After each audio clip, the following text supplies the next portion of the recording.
안녕하세요. 동물권 행동 카라 동물학대 대응을 담당하고 있는 윤성모 활동가입니다. 네, 안녕하세요. 저는 최인수 활동가고요. 전시 야생동물 캠페인을 담당하고 있습니다. 최근 인터넷에서 큰 이슈가 있었습니다. 유튜브 채널에서 고양이만 소중한 전국의 캣맘 데디 동물보호 단체분들에게 라는 영상이 올라왔습니다. 윤수님, 이 영상 혹시 보셨나요? 네, 봤습니다.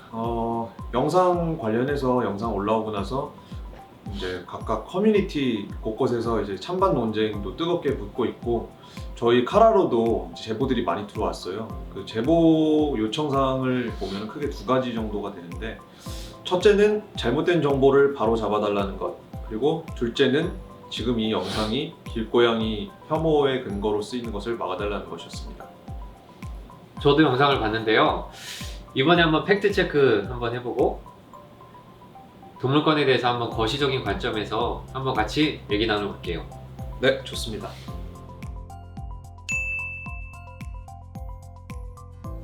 네, 영상을 보고 처음에 좀 많이 놀랐습니다. 저는 전시동물과 야생동물 캠페인을 담당을 하고 있는데요. 당연히 조류의 생명이 소중하다는 데 동의를 합니다. 근데 이제 해당 영상에서는 특정 단체 및 사람을 비방하거나 고양이 혐오 범죄 조장을 위한 영상이 아닙니다, 이렇게 설명을 하고 있는데, 실상 결과적으로는 특정 단체와 사람에 대해서 무분별한 비난을 조장하고, 그리고 고양이 혐오 범죄 옹호자들에게 명분을 제공하는 결과가 지금 가장 크게 두드러지고 있는 게 문제라고 생각이 돼요. 또 하나의 문제는 고양이를 좋아하는 사람 대 새를 좋아하는 사람, 이렇게 이분법으로 나누고 있어요. 유튜버도 결국 사람이 문제다라고 지적하고 있지만 그분이 주장하는 근거와 결론이 다소 좀 엉뚱하다, 저는 이렇게 생각됩니다. 이제 편중된 정보가 고양이 혐오를 좀 강화시키고 있는 요인이 되고 있잖아요. DC 인사이드 같은 대표적인 고양이 혐오 게시물이 많이 올라오는 커뮤니티에서 이제 야옹 갤러리 이런 데에서도 굉장히 그런 명분을 내 재료로서 좀 많이 쓰이고 있습니다. 맞습니다. 잘못된 논리가 도덕적 갈등으로 이어져 결국엔 새도 고양이도 모두 안전할 수 없게 된다는 게 가장 큰 문제입니다.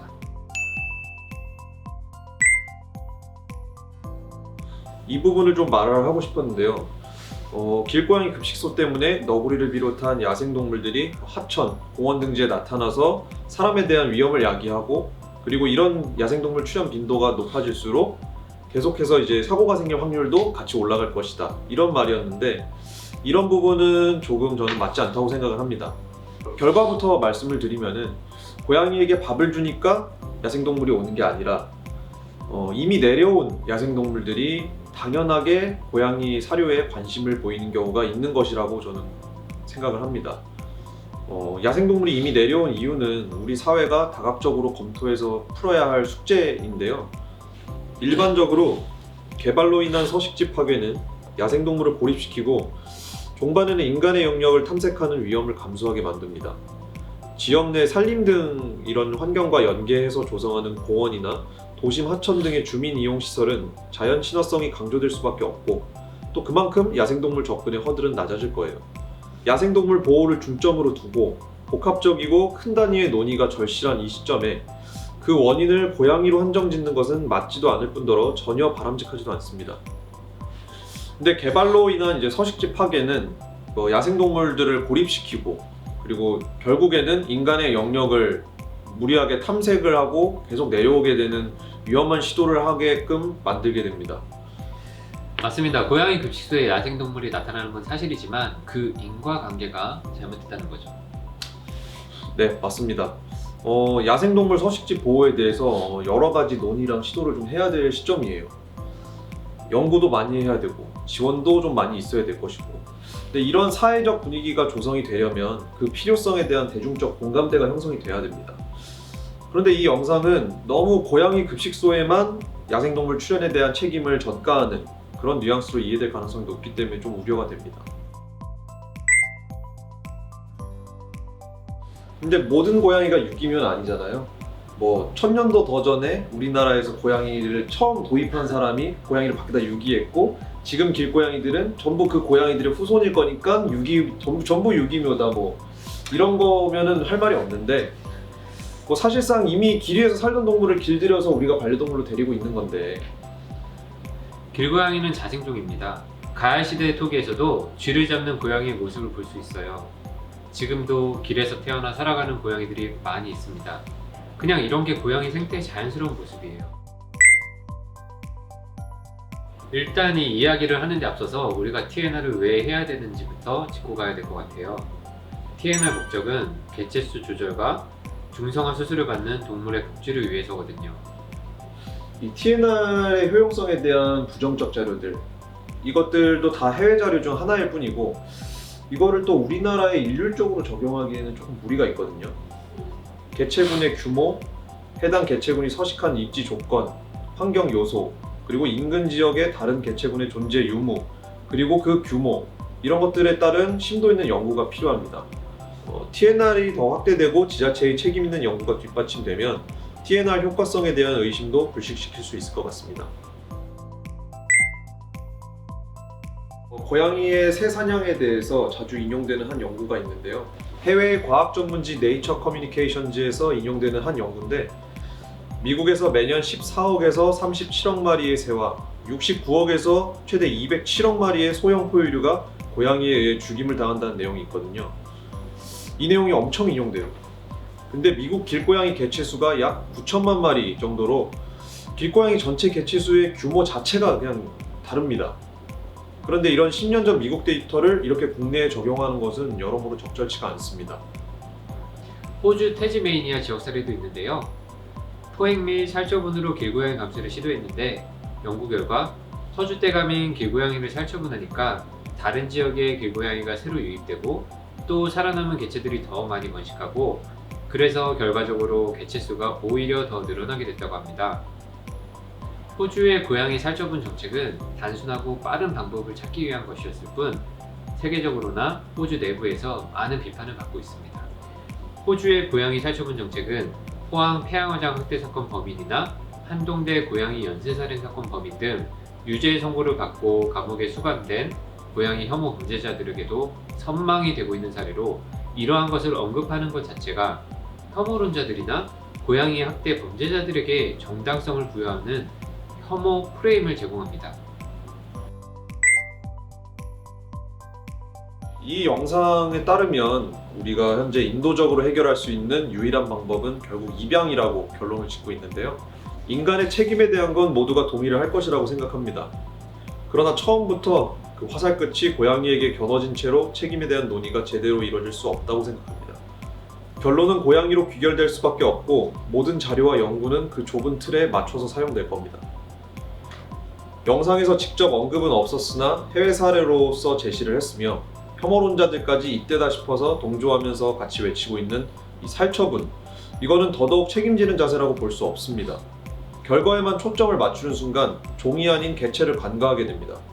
보다 오래 걸리고 보다 많은 재원이 투입될지언정 생명 존중이라는 절대 원칙 하에 책임을 지는 것이 논의되어야 한다고 생각을 합니다.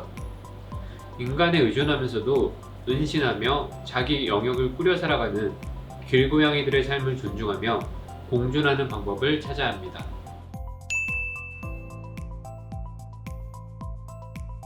고양이 편, 새 편 이렇게 지금 이분법적으로 나눠서 생각하자는 게 아니잖아요.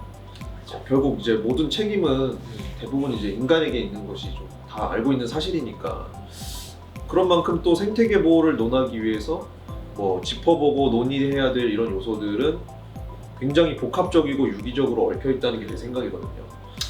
그래서 이제 그에 대한 구체적인 논의가 좀 필요한 시점이다라고 저는 말하고 싶습니다. 맞아요. 이게 고양이들에게 관심을 가지면서 오히려 다른 동물권 활동에 대해서 관심을 가지는 분들도 점점 많아지고 있어요. 예를 들면 채식, 비건, 제로 웨이스트 이런 것처럼 자연과 동물에게 무해한 활동을 위해서 요즘은 조금 더 노력하는 분들이 주변에서 많아지는 것 같고 고양이를 돌본다는 이유만으로 어떤 손가락질 하거나 제발 좀 편견 좀 가지지 말았으면 좋겠어요. 맞습니다. 네, 저희 동물권행동 카라만 해도 동물들을 위해서 길고양이뿐만이 아니라 사육곰, 돌고래, 농장동물들, 돼지나 뭐 소, 조류 이런 것 같은 모든 동물들을 위한 활동을 굉장히 광범위하고 폭넓게 열심히 하고 있습니다. 그리고 새에 대한 이슈가 나올 때 꼭 하고 싶은 말이 있는데요. 생명을, 동물을, 특히 새를 사랑하고 아낀다면 식용으로 사육되는 새에 대해서도 생각을 해달라는 겁니다. 아름답고 희귀한 새만 존중해야 될 대상은 아니잖아요. 2022년 기준으로 10억 마리가 넘는 닭이 도살됐습니다. 심지어 전염병을 예방해야 한다는 이유로 산채로 포크레인에 지디겨지는 닭들의 상황이 카라에 의해서 얼마 전 밝혀지기도 했습니다. 조류 충돌 문제는 또 어떨까요? 국립생태원의 연구 결과에 따르면 연간 800만 마리 정도의 조류가 우리나라에서만 그렇게 방음벽이나 건물 유리창 등 이런 인공 구조물에 부딪혀서 죽어가고 있습니다. 국제적 표준격으로 자리 잡아서 가고 있는 조류 충돌 방지 필름, 이거를 부착하는 것만으로도 거의 대부분을 방지할 수 있어요. 야생 조류 보호를 위해 필름 부착을 의무화하는 법안도 통과가 되었지만 그 법안에서는 약간 일부 건물로만 한정을 하고 있어서 효용성의 한계에 대한 지적이 있습니다. 우리는 고양이를 배제하는 것이 아니라 이런 다양한 측면에서 새들을 위한 논의도 충분히 할 수 있다는 겁니다. 맞습니다. 새들이 있는 체험동물원에 가지 않거나 치킨을 먹지 않는 행동, 이것만으로도 새들을 위해 아주 큰 도움이 될 것 같습니다. 그리고 지금 이 영상의 조회수가 아시다시피 어마어마하거든요. 계속 늘어나고 있는데 이게 정말 큰 영향력을 주고 있는 거잖아요. 이렇게 되면은 사실 결과적으로 제작자의 의도랑 무관하게 무조건적 혐오의 명분도 되고, 그리고 새로운 혐오를 끊임없이 낳는 이렇게 비생산적인 그런 결과를 야기할 위험성이 너무나도 커 보여서 저는 그 부분이 걱정이 됩니다. 맞습니다. 지금 이 이슈가 된 영상에서 가장 큰 문제점은 도덕적 프레임으로 대결 구도를 만들고 있다는 점이에요. 마치 케어테이커와 길고양이를 공격하는 것이 당연한 것처럼 어떤 정당성을 부여하면서 그 본질을 흐리고 있는 거죠. 저희가 오늘 팩트 체크를 한 거는 뭔가 이제 찬반이나 잘잘못 이런 거를 이분법적으로 따지고 가리고 이렇게 하기보다는 잘못된 사실이 결과적으로 동물권을 저해시키는 것, 그거를 막고 싶다는 그런 맥락으로 봐주시면 감사하겠습니다. 맞아요. 그 어떤 것도 생명 존엄성을 앞설 수 없다. 그 점을 강조하면서 오늘 영상 마무리하겠습니다. 수고하셨습니다. 감사합니다.